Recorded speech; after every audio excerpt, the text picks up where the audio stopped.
Hello again, everybody, and welcome to another episode of Ball Caps and Bagpipes, a Scottish baseball podcast. I'm John McKellar, a former outfielder of the Glasgow Comets.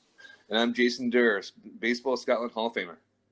Today, Jason, we have on the show the current Baseball Scotland president, Paul Convoy. Yes, excited. Paul took over from me 2 years ago. He's been doing a great job, and they just wrapped up the season, and they had the awards show, so I'm looking forward to hearing about who won which awards from which teams. Indeed, it's going to be great to have a chat with him. It's going to be our first chance to do so with him as president, obviously with the show being still in its infancy. So let's get right in about things. Before we get into a conversation with Paul, you wanted to discuss the London Series 2020. Tickets went on sale, so it's been interesting. I went last year, went to both games, spent a lot of time with my friends trying to get tickets. Tickets have not sold out yet. What do you think? Do you think it's going to sell out this year, or do you think a Cubs-Cardinal rivalry is a tougher sell compared to the Yankees-Red Sox? I mean, it's like I was saying. I made 2 points off here before we got started, and I'll reiterate them here. The first being that I don't necessarily think that Cubs and Cardinals is as well known a rivalry as Yankees Red Sox is outside of the kind of diehards over here who might watch baseball on a regular basis. So I think from that standpoint, there's going to be less of a chance of kind of just casual fans from over here making the trip to London, especially considering that the prices are no lower this year. They have gone up. They've actually gone up. They have gone up. Not by much. It's about 9 or 10 pounds, but they have gone up. I mean, again, that's, the market this past year was a huge market. It was East Coast. It was the two kind of bitterest rivals in baseball history. A rivalry that people who don't even watch baseball know about. So it made sense for the tickets in a way to be more expensive, but for it to go up for this is head scratching. The other point I was going to make, honestly, the games this past summer absolutely sucked in terms of quality. So I don't think it's as likely that you're going to see a bunch of people from the States making the trip over. I think that the novelty will have worn off for the most part this past summer. It was kind of embarrassing. I found. I wasn't at the games, so obviously I can't speak to what the atmosphere would have been like. Much kind of unlike yourself, you went to both games as you mentioned. What do you think, Jason? I think it'll be interesting because one thing we haven't mentioned on this is the Euros will definitely have an effect on it. So, absolutely. Euro 2020 is going to be the priority for a lot of fans, and probably. I'm not a marketing expert, but sort of the sort of age demographics that they might potentially buy the tickets, they'll be elsewise engaged. I think I agree with you with that. I think that takes a bit of the market away from the baseball market because the Euros are based in Belgium and various other places because they weren't to establish enough playing grounds. So I know there's one at Wembley, and I think it's the same weekend as the major league games. So I know that I already looked at the place I was staying at last year. I had a great Airbnb. It was a 10-minute walk from the stadium. It was fantastic. Already gone. So I think you're already seeing people, booking out the Airbnbs for that weekend. I think it's going to be a much tougher time to get tickets down there and just find a place to stay. I'm hoping, I'm kind of cranky that way. I'm hoping that this will fail in a way and that Major League Baseball will give up on the whole ridiculous experiment. I was never a fan of the London series as an idea to begin with. I don't particularly like London as a place, so there's that. It's not something that I would ever be likely to make the trip to see. But just, it's not fair on the players either. Not only are you dragging them further away from their families mid-season, but the physical demands and the physical toll that travel must take on them, it's not really worth it. So that's interesting you bring that up because I just read an article on The Ringer, one of the U.S. Websites I read, and they were talking about the dirty secret of the NBA, and it's lack of sleep because the guys play a game till 10 o'clock at night, unwind for 2 hours, jump on a bus to go to the airport, and then fly out 3 o'clock in the morning across country or 2 hours away or whatnot. And they said that's the big thing. That's why you see so many people investing in biorhythms and sleep times, is the fact that these guys only get like 4 hour naps here and there. It's highly unusual. They get like an 8 hour sleep during the course of their season. Yeah, and although we like to think of these athletes as being gods among men, and they're certainly paid handsomely, they are still human beings at the end of the day, and they need to rest. I don't think that sticking, and to take the example of one particular player this past summer, to put 6'7" Aaron Judge on a plane to the UK and back and have all the physical demands that come with the media tours he had to do. He's a big guy, and I would imagine that he must have been in quite a bit of discomfort overall when it was all said and done with the London series. I saw the pictures of the Red Sox plane. They did not look like they were any kind of discomfort at all. Well, I mean, when you think of it from a long-term standpoint, though, I think that extra travel is unnecessary. I mean, it's a big difference. It's the same distance as going from New York to London as it is New York to Seattle. So you normally wouldn't make that trip unless it was a start of the road trip. It's always the end of the road trip. You end up in the head back home. So, for those guys, it's got to be pretty grueling. I don't think I'll be seeing my Seattle Mariners in London anytime soon. Well, I mean, if ticket sales are bad enough, they might send the Mariners over. Oh gosh, with bringing that, I mean, I think I read 2028 is when the Rays were looking to do their crazy split schedule with Montreal, and that could be the earliest thing that happened. So maybe if Montreal doesn't work out, they decide to split their season up in London. Well, you never know. With the way that Major League Baseball is trending at the moment, you really never know. But we'll get into that in more depth next time. What do you say we head to our interview with Paul, if you have nothing else to add on that? No, I think that's good. Let's say I'm going to say I will be at the London games, regardless of how well attended it is or not. But I'll be down there for sure. Like I said, I'm not going to miss it. So. All right. You got your tickets already? No, I'm trying to figure out another way to get tickets. I'll probably wait to the secondary market the week before the games. As I got stung on it last year, we'll wait to this year and get it at a fraction of the cost. Well, we will cover the London series, among other things, more as we come back for next season. And we're joined by Paul Convoy, President of Baseball Scotland right now. Jason, Paul, welcome to the show. Hi, how you doing? Thank you very much for joining us. Thanks for joining us, man. We would like to talk today about a couple of things, both the awards bash a couple of weeks back in Aberdeen, and also 2019 as a whole, and how you felt the season went. Obviously, it was your second, I believe, season as president of the league. Yeah, first full one, I think, officially, but yeah, second technically. Excellent. So let's start with that then. Talk us through how you felt the 2019 season went as a whole for Baseball Scotland. How did it go for yourself? And were there any new challenges that you had to kind of deal with? Obviously, with this being, as you say, your first full season, how did those challenges evolve over the course of the last season? To start off, I think 2019 was a huge success for Baseball Scotland as a whole. The league grew again with Aberdeen Express team joining, so there's 2 teams in Aberdeen, 2 in Glasgow, with 3 in Edinburgh. The level of play just keeps getting better and better every year. We had sort of national success, as it were, with the all-star team / national team, depending how you want to look at it. It was good. So my first sort of full season taking charge of the league.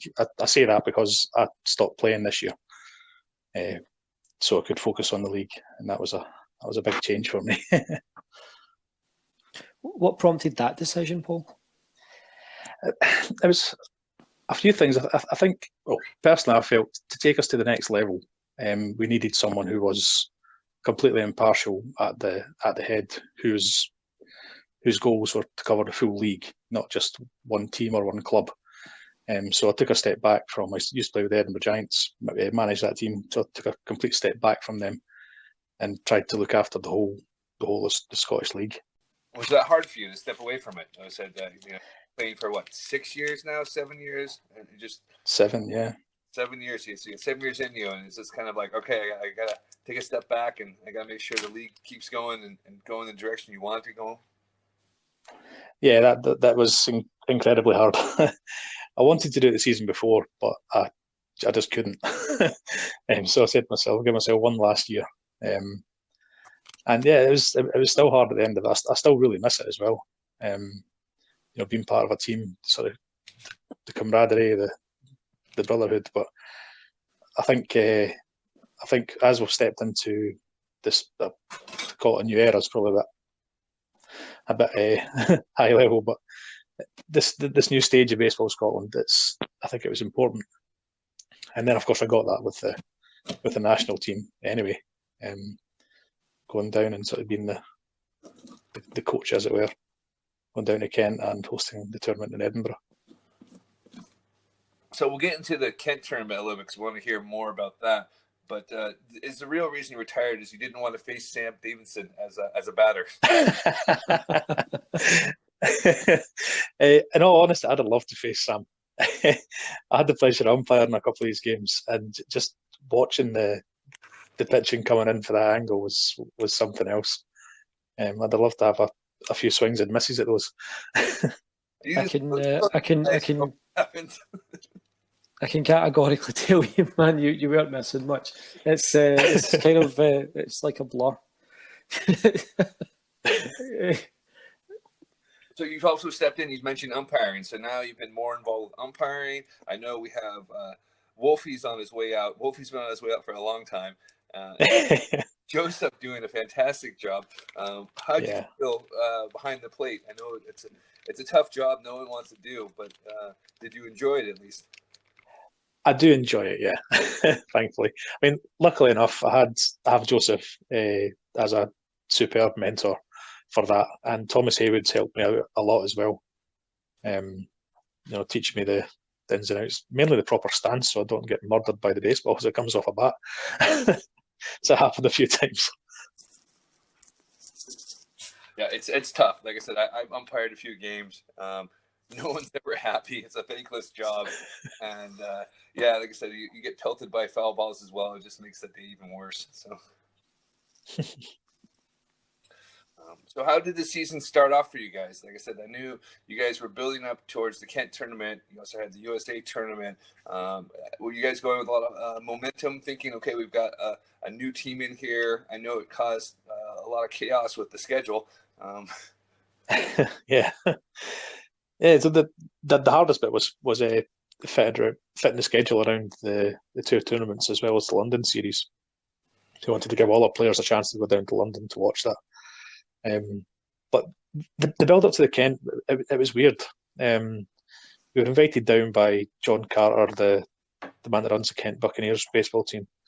A fantastic ambassador for British baseball is John, and he invited us down, and he kind of sold it as a battle for Britain, and that was the name of the tournament as well, Battle for Britain. So we had no idea what level we were going to be facing when we went down there.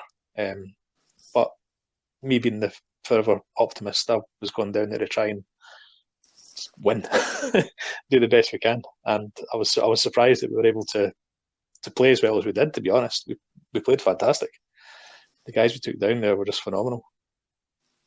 Did anyone from the team win any awards? And I know you guys won the tournament. Was there any individual awards that anyone walked away with?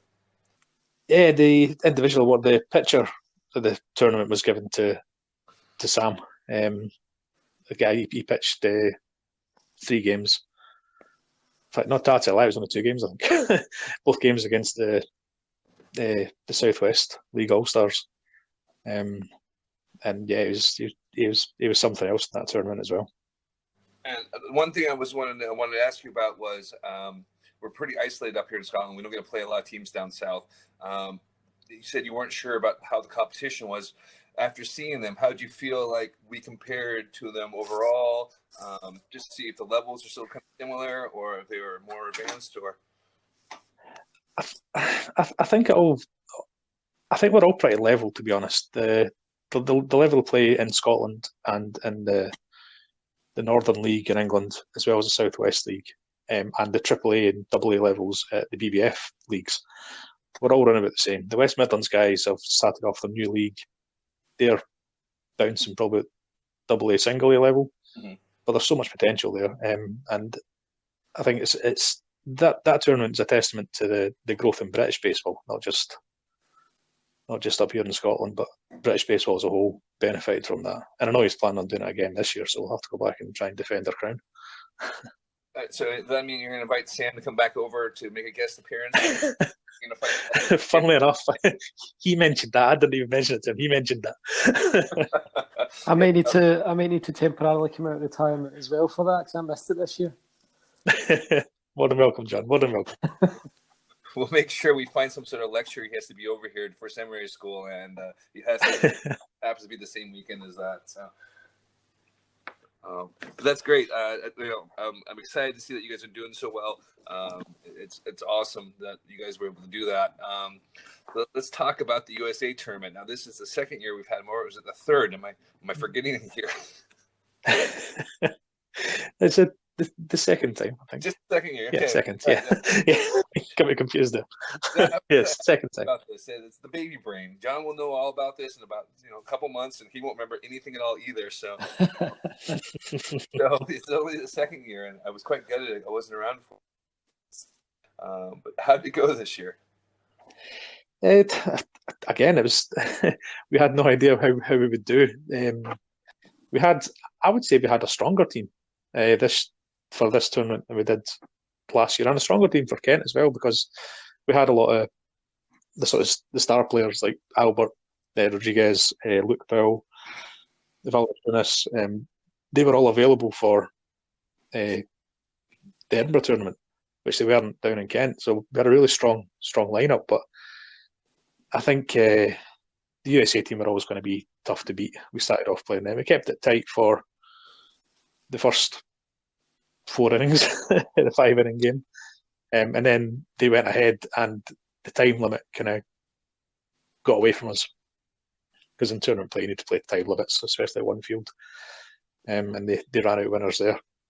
And then the Northern League, they didn't perform as well as I thought they should. Or the league table down in Kent didn't show them as favourable as they should have been. They're a really good team. And their pitcher, he damn near no hit us in our own field. I think it was Luke Powell got the only hit off him. But the pitcher pitched for the Cartmel Valley and the GB under-23 team, so he was good. Can't do much about that. When you're going to bring a ringer, you're going to bring a ringer. So I don't think he does play in the Northern Leagues. It wasn't a ringer like we had. No, I know that. Man for one season and disappeared.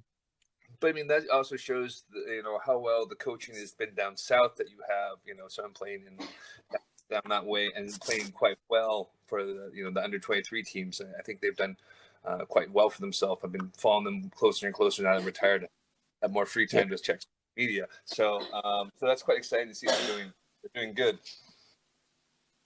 Yeah. The GB setups getting better and better every year as well. So, John, do you have any questions about that? Who won the tournament? The AAU USA team won the tournament. It was the final between them and the Northern League All Stars, Northern Knights. That was a fantastic game of baseball to watch. Actually, I just sat back and scored it and just enjoyed every minute of it. It was a pretty close game. I think I made it down there for maybe a half hour before having to pop back out again. But it's going by really smooth. It was a really well played game. It was close, yeah. In the aftermath of the games this year, did you receive any feedback from the Americans regarding the progress that the teams have made? The two coaches, Chris and Mike of the AAU team, they both commented about how much they love the fact that we play baseball here in Scotland and the UK. At the level we're playing at, the lengths we have to go to just to get a game in always impresses them. But they mentioned how far we came on compared to last year, and they were out in Barcelona before they came to us this year, and they recommended to the Spanish setup that we should get involved and try and get the Scots out there or the Spanish over here for a little get together. So that's something we could definitely explore in the coming years.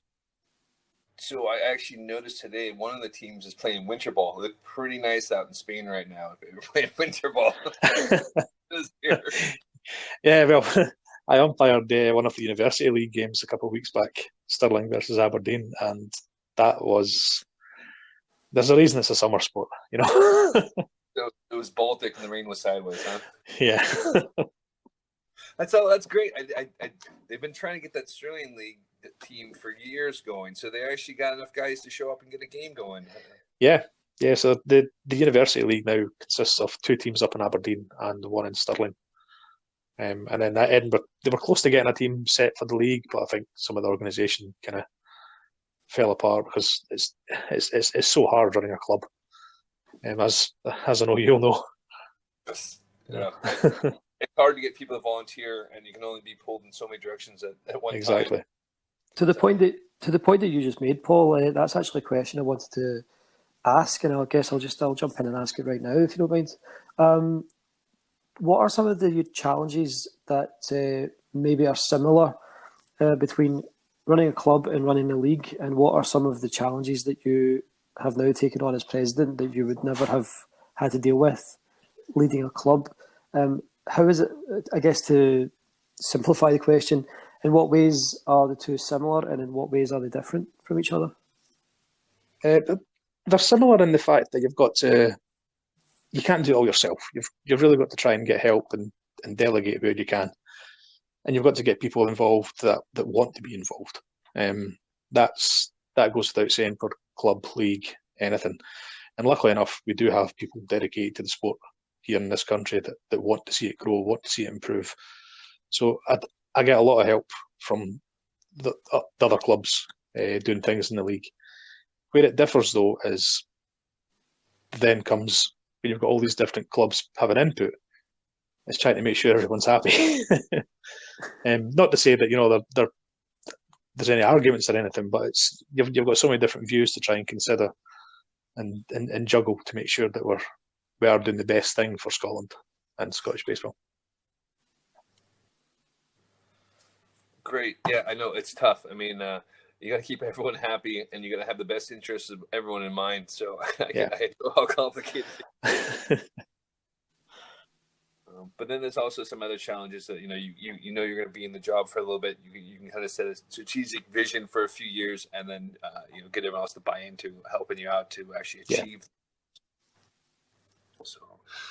Yeah. So it's first year it's trying to figure out how it all works. Second year you kind of feel a little more comfortable, and then by third year you're like, okay, I know what I'm doing now. That's what I hope's going to happen. You're doing a great job, so we don't have to worry about it too.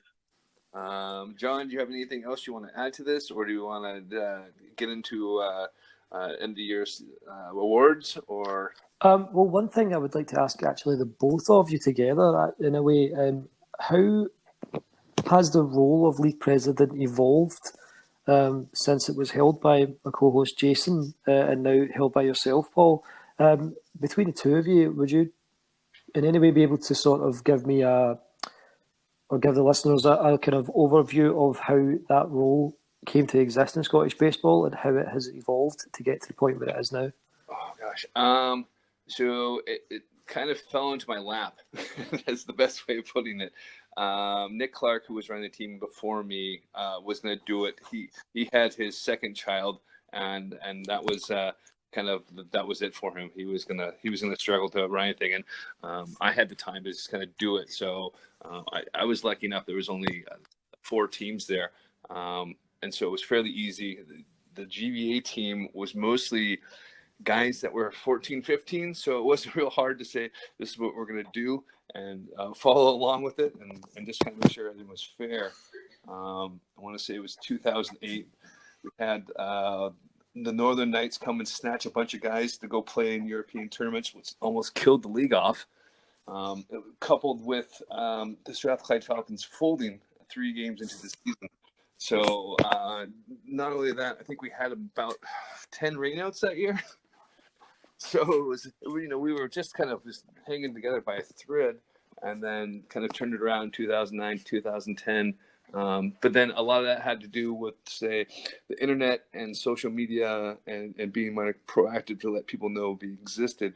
Because it used to be just kind of word of mouth, or you would see us training down at Holyrood Park, and it would be as simple as that. And they go, "Oh, there's baseball. Oh, great. How do I sign up and play there?" So for me, it was more just kind of trying to spread the word that it's out there, and then trying to get more people kind of involved in the game. So again, you had kind of a setup that you can get people to help out and do things.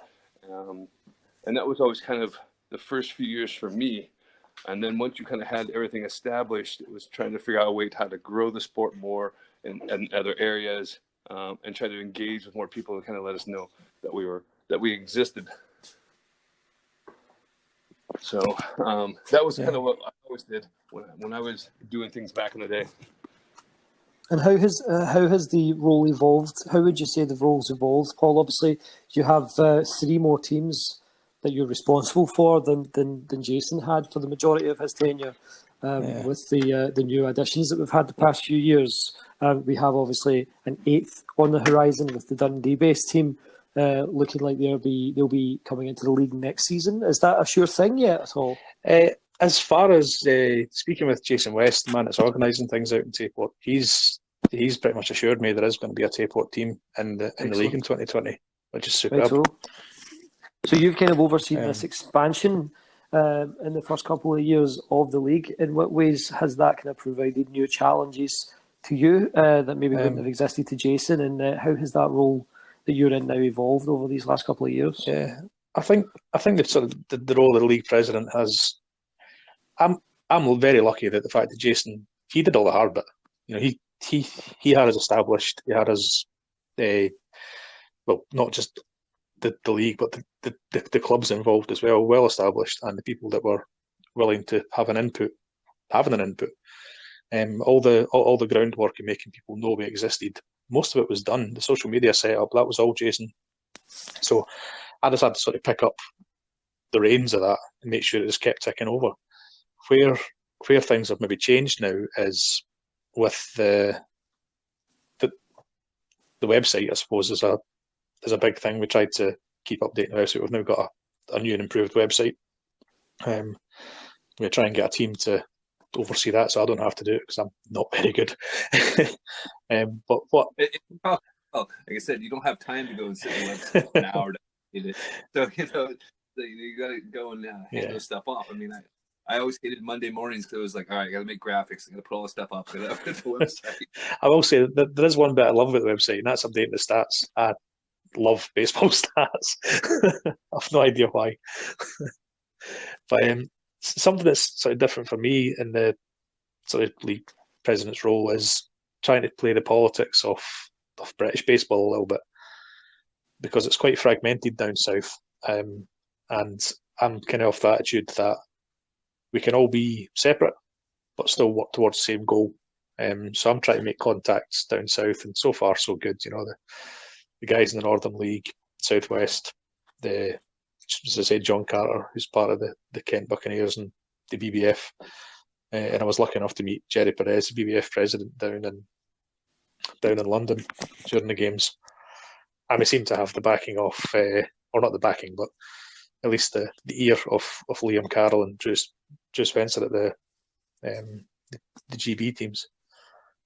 So things are definitely looking up. So how do you see the league evolving over the next year or two, with the, obviously outside of the team that we've already talked about, the Tayside, the Tayport team coming into the league next season? How else do you see the league evolving over the next couple of seasons, Paul? In my ultimate goal, I'd like to see another 2 teams. I'd like to see us split into a 2-division type setup. Obviously, that will involve 2 more teams. We had the rumblings of a team up in Inverness a couple of years back, but that's kind of fell on the wayside because the guy that was initially running it, he's now started a family and just can't commit and didn't get any extra help. But there's still a core of guys up there that are interested. So if we can get that going off the ground, there's potential there. With the Stirling University team kicking off again, there's potential there to maybe try and start a team in Stirling as well. If we can get the university guys to branch out into the community a little bit. Obviously, it's all a big work in progress, but that's kind of part of my focus for the next 2 or 3 years, is to try and expand the league a little bit further. Do you see the structure of the league changing if these things do come to fruition? Do you see the structure of the league changing? Do you see it maybe switching to kind of a divisional format, or more like a sort of European football style league? I will definitely try and keep away from the football format type stuff. I think we'd have to go into a 2-division setup, which it wouldn't be a bad thing, because that is one thing that's the hardest part of playing baseball in Scotland, is the travel. Edinburgh and Glasgow are just an hour apart. That's fairly simple, but when you've got Aberdeen and Tayport, and if Inverness were to start up, that's a whole different kettle of fish. Because even Inverness, close to Aberdeen, it's still a 2-hour drive. So logistically, it'd be a challenge, but we'd work it out. If people want to play baseball, we'll make it happen. I do remember when I first came into the league, there was talk of the borders. Did nothing come of that, or has there been any further contact? I've not heard anything for quite a while now. It happens like every 5 years. Someone says, "Oh yes, I want to get a team going," and they get interest, and then nothing comes of it. It's a real shame, because again, you need at least 3 kind of keen guys that will just kind of fly the flag and get their friends involved in that way. With one, you can only do so much, and people get disheartened. I put some time in and no one was interested. I was really impressed by what Jason West had done up in Dundee, because he just seemed to kind of plant a flag and say, "I'm doing this," and everyone kind of flocked to him. Yeah, definitely. I was going to ask, are we having any movements with the juniors? I know Rit's been doing the young guys there. I didn't know if I was going to help him out and I couldn't do it. So maybe next season I might be able to. Not to commit to anything. But I was wondering if you had talked to Rit over the offseason and seen if anything had come with the juniors, if they were maybe any talks. I know Aberdeen occasionally has a team, and I know there was always someone in Glasgow asking if there was a junior team there. Well, I know at the end of the season there, Rit had been in contact with someone in Glasgow who I was totally unaware of this until Rit had mentioned it. If you're not aware, John, Rit runs the Edinburgh Juniors. And Rit was going to take a team from Edinburgh through to Glasgow to play a game. I think it got rained off because it was the same weekend that was meant to be the Caledonia Classic final the first time round, which got rained off through some spectacular rain. But yeah, so I'm not quite sure what's going to happen there. Hopefully we can get in contact with whoever's on the setup in Glasgow. I think he's from the softball league, though. I think he's from the Honey Badgers, if I'm correct, but I think that's the only team I know in Glasgow. Yeah, but I've got contacts in the softball league in Edinburgh, so hopefully I can get the contact details there and reach out. I know Rit's doing a great job here in Edinburgh, and up in Aberdeen they're doing fantastic. They've got a few people up there who are volunteering a lot of time to run a junior club up there, and they've probably got more numbers than Edinburgh and Glasgow combined just now. They're doing great. Oh, it's good to hear. Good to hear the juniors are kind of going in the right direction. I've been slowly pushing the girls in the baseball, and it's not really taking yet. Well, funnily enough, we have the beginnings of the women's national team as well.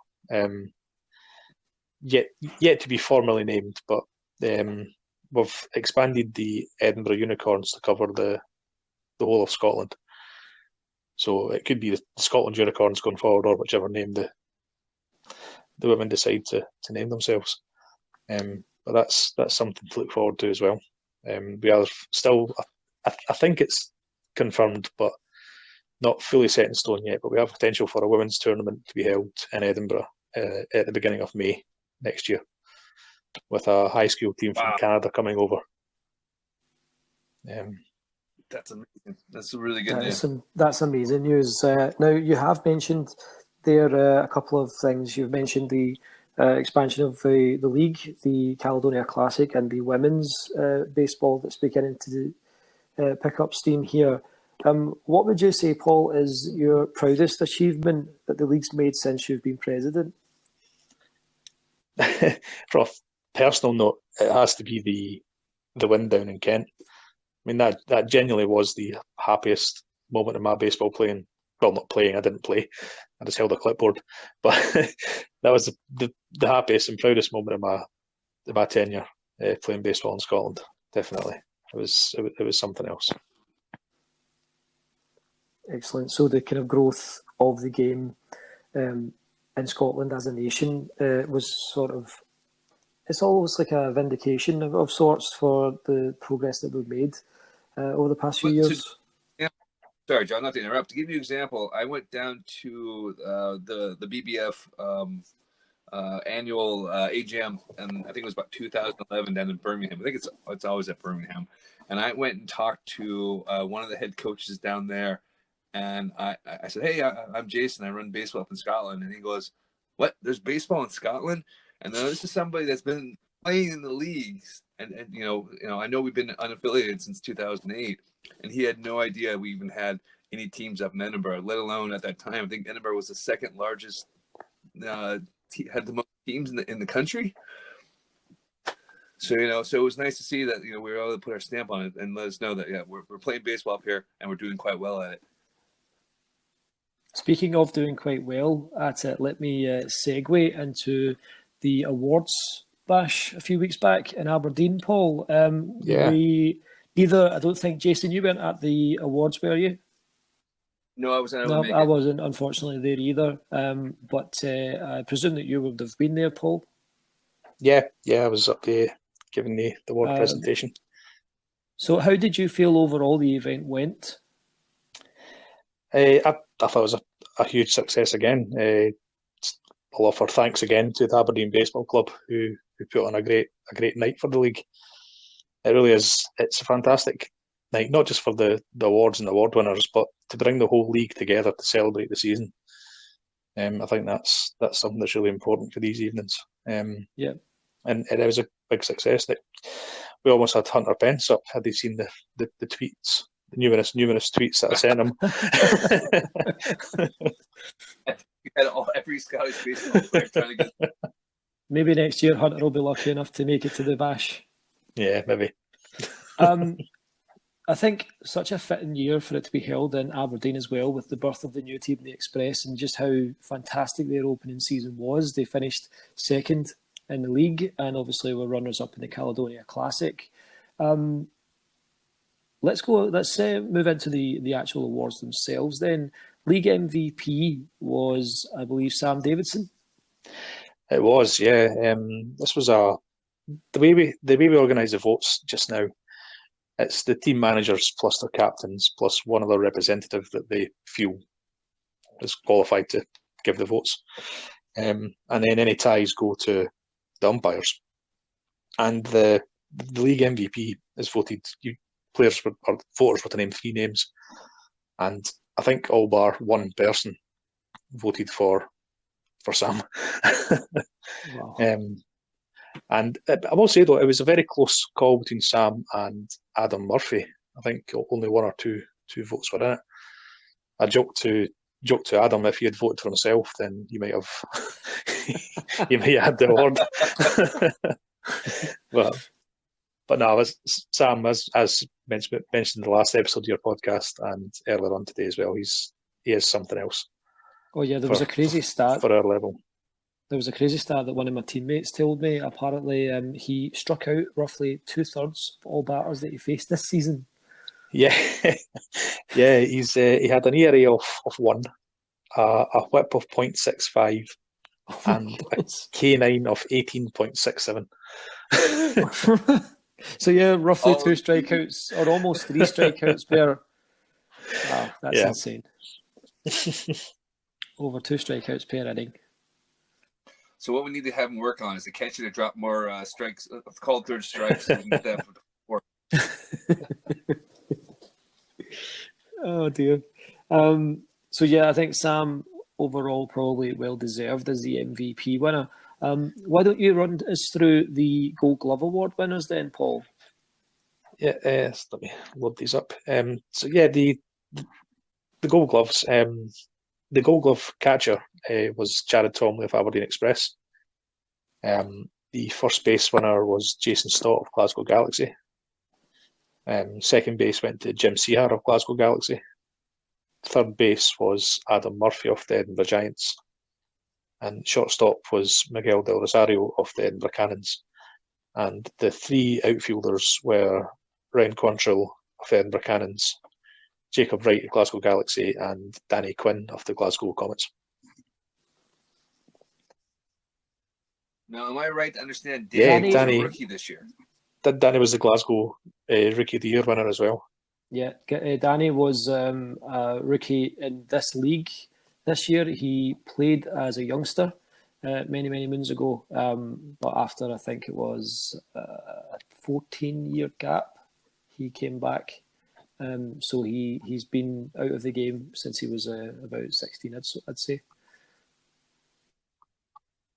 Yeah, that's impressive. Like I said, to come not play for 14 years and come back and win a Gold Glove. Yeah, what I can tell you from my personal experience playing alongside Danny in our outfield this past season is just having him in centre field, and I was usually in left.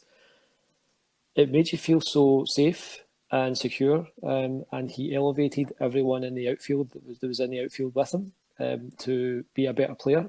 You would never, sometimes you might feel anxious about trying to field a ball or run a ball down.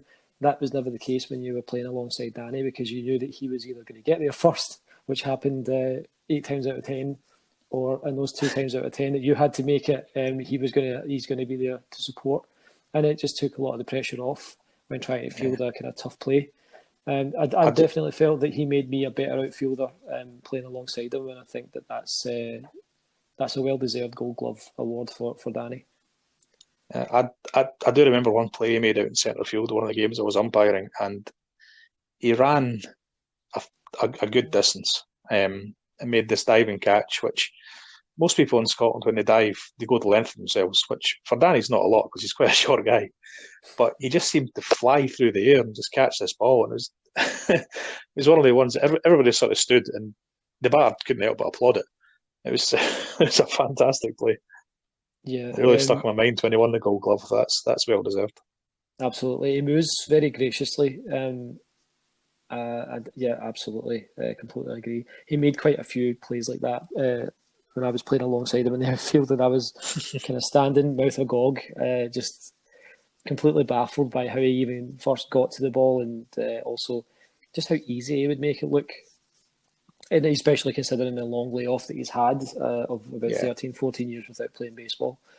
He slotted into our lineup as if he had been here the entire time that I've been playing. And he was a very valuable bat for us as well. That's great. It's always good to see the new players come in and do so well. That's always encouraging. So the other awards would be the Silver Slugger Awards, or am I right in saying it's known as the Haggis Basher here? the Haggis Basher Award, that's the home run winner. We award that one too. That's the Haggis Basher. So this year there was 16 players in total hit home runs. 10 hit one each. A few guys hit 2, and Albert Rodriguez of the Comets, he topped the table with 5 home runs this year. Yeah, my boy Albert. I believe I was present at all the games he homered in. There was one in particular that I think was against the Cannons, where he hit 2. The first one was, I believe he pulled it to left centre, and it was a nice fly ball. The second was an absolute laser shot to right field into the swamp. I think that might have been against the Giants. I think I was told about that game. It was either the Cannons or Giants. It may have been the Giants. I think we put quite a large number of runs on the board, and most of them were put up by Albert. And in particular, the two plays from that game that I remember are Albert just absolutely belting that second home run. At one point, I was just waiting for the crash of one of the windows in the houses across from the field breaking that left the field so quickly. I've only seen a ball leave that field once in Edinburgh. So it doesn't happen all too often. No, I was always afraid when John Nelson is playing that he'd put an outside pitch up on there with just a flick of his wrist. I was the only person that was afraid it was going to break a car. So it was Matt Cote who played with the Giants in 2018. He was a lefty as well, so it didn't help our short right field. But yeah, he bounced it on the road and it bounced above one of the doors. Everyone's heart was in their mouth at that point. So don't hit a window. We can't afford it. So you know what was fun? I remember actually measuring to see how short it was. And it's short, I'm not going to lie. It's about 265 out to the bottom of that hill. But I measured left field, and it's only 260, 270 at the left field, depending on how short or far you set it up as well. So I always thought it was funny. I always complained about how short right field was. Now, with a swampy day, it does come in a few more feet here and there. But everyone was, right field's so short, but left field was just as short. Now, center field, we'll talk about center field. The defense just sets the fence up. Center field can be 480.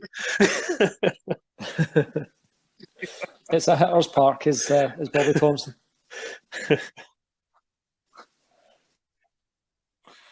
Yeah, it all depends on who sets the fence up that day. So, never quite the same one twice. So, why don't you run us through the winners at Silver Slugger then, Paul? Yeah. So Silver Slugger, the catcher was Jared Tomley again off the Express. The pitcher was Luke Powell. The first base went to Tom Knox of the Edinburgh Giants. One of the leading hitters of the year. Second base was Jim Sehar. That man is just a phenomenon. Third base was Adam Murphy. He had the highest average in the league at 0.611, I think. Yep. Shortstop was Albert Rodriguez. Try to find his stats here. Yeah, Albert, second highest average in the league, but his slugging was up at 0.93. You know, absolute monster of a hitter. The outfield Silver Sluggers were Jacob Wright of the Galaxy, Ren Quantrill of the Cannons, and Federico Gambadotti of the Granite City Oilers. Now, Federico also pitched at times, didn't he? Yeah, Federico's one of these players that he can play almost anywhere.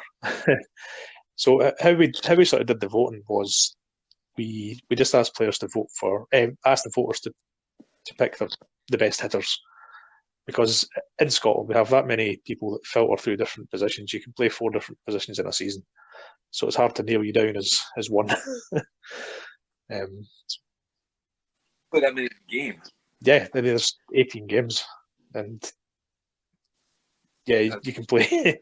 You can probably manage to play every position twice if you really wanted to. So, yeah, I can attest to that. I think I logged time at left centre, right, and second, and it was I probably played about an equal amount of time at my kind of natural position of left as I did at second base this year. So that's absolutely the case, I think. And also, it depends on who shows up week to week. This is something that Jason has mentioned quite a few times, and it is kind of a major factor in this league that doesn't maybe exist in any of the other leagues, possibly down south even. Just the kind of consistency of lineups and stuff like that is always subject to change. Yeah, it definitely can be. It's one thing we're getting better at, I will say, but it's some days it can be a real struggle for teams. And I think if you look at the teams near the sort of lower end of the table, that was the case this year. I know yourselves struggled a bit, John. The Comets this year, the Devils and the Oilers were the same. And the consistency of Galaxy's lineup, although they had a few changes here and there, the solid core they've got is part of their winning strategy. I think that's why they're so dominant. Yeah, I completely agree with you. And if you look at 2 other teams as examples as well, the Aberdeen Express found a core as the season went on, and they ended up romping through to second.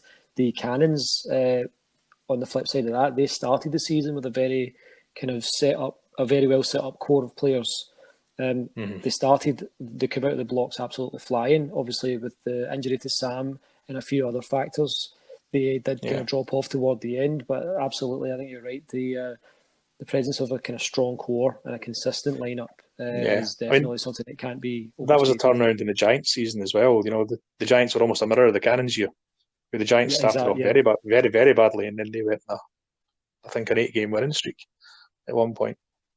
Yeah, I think you're right. I think it was eight, it was either 7 or 8. But I think it was 8 wins in a row, which in this league is quite insane. Yeah.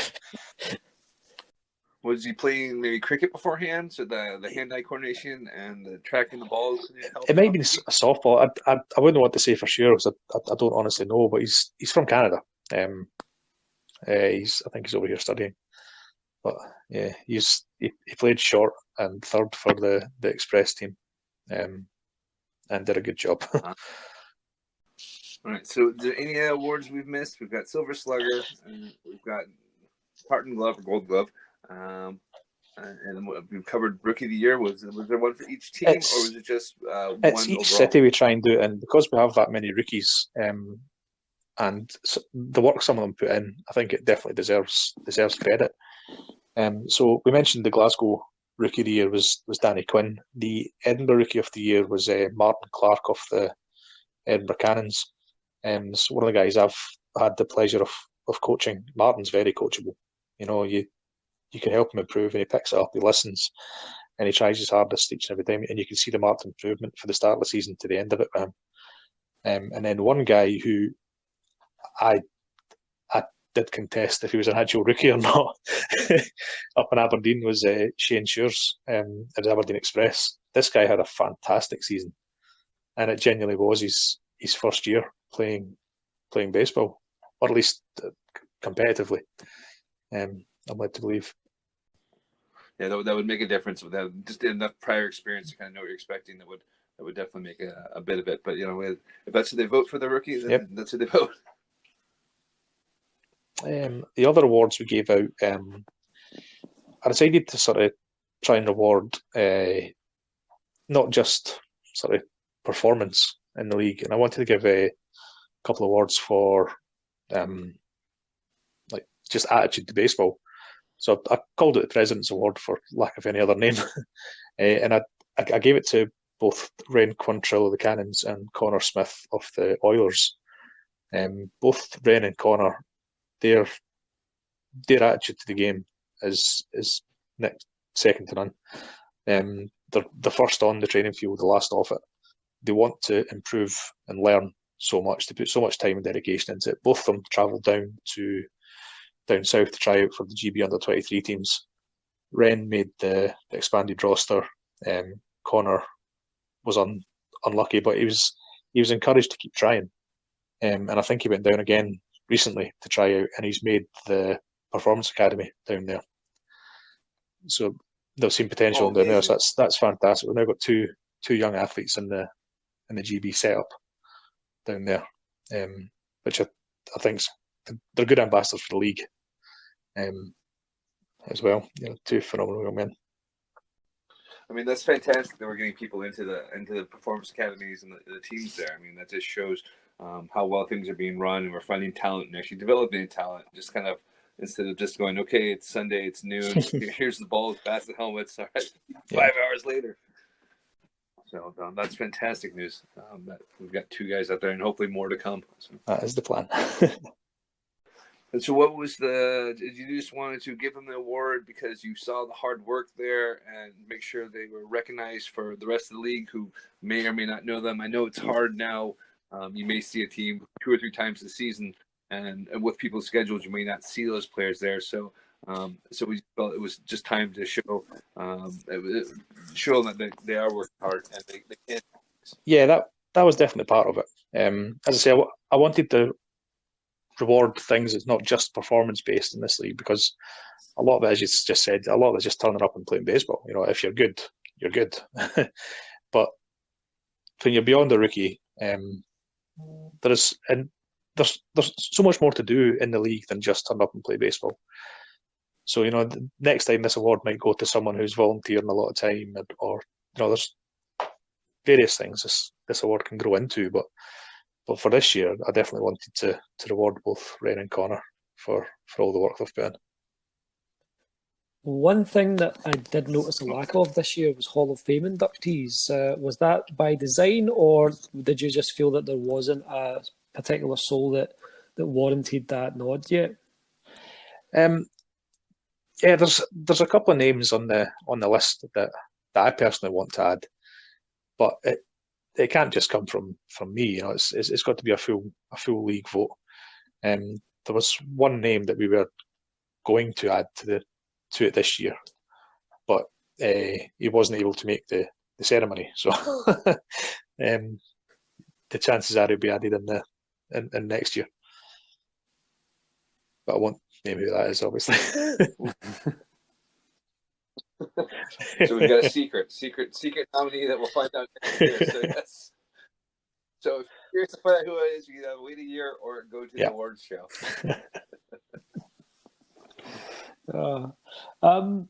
I have nothing else to add unless you do, Jason. No, I think we've kind of covered the season. We've done a good job to kind of find out what was going on. I know I get a lot of people getting in touch from the States and North America asking about what the league's like out here. So they're always curious to see how things go and what the level of ball is. And they're always curious to see, what the awards are. And they love all the award names. So I think that's fantastic. I know they want to know where they can get stuff and follow more about the teams.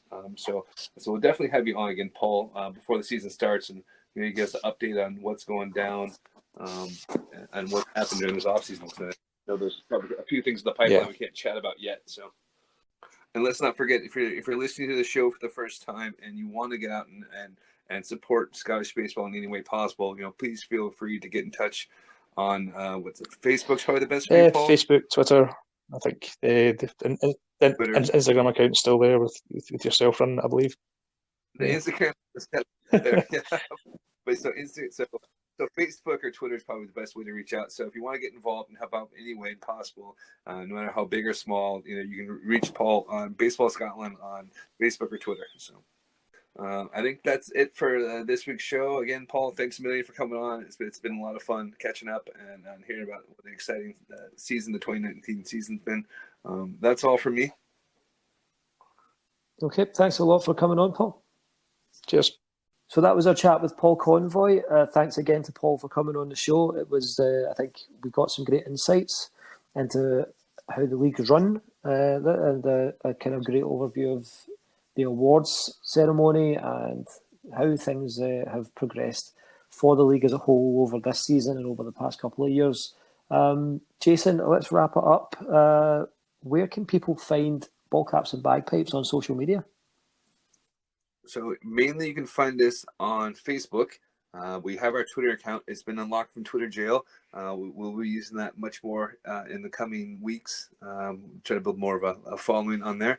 And you can follow me at Bubba on Baseball on all the social media accounts. I mostly spend my time on Instagram, but you occasionally see me on Twitter, and I'll post stuff on Facebook. Listen to the show at anchor.fm/Caps and Pipes, or search Ball Caps and Bagpipes on your podcast distributor of choice. We're everywhere. We're on Spotify, Apple Podcasts, the works. With that in mind, what have you got for us today in this day in baseball history? So funny enough, you seem to pick the days to record when I have Yankee history. Did you see which one it was? You'll have to refresh my memory. So today, the Hall of Fame waived the normal 5-year waiting list to vote on a player to be named in the Hall of Fame. So earlier this season, Lou Gehrig came down with what is now ALS, which is now known as Lou Gehrig's disease, and he retired in May, and they voted to waive the 5-year waiting list and induct him immediately into the Hall of Fame. Now, tomorrow, all going well, another great Yankee might be added to the hallowed halls. One who is very near and dear to my heart. I have no idea who this player could be. Is it, let me see, Felix Fermin? That would be Mr. Thurman Lee Munson, who potentially could be taking his rightful place, in my opinion, in the Hall of Fame at long last tomorrow. He's on the the legacy ballot they call it.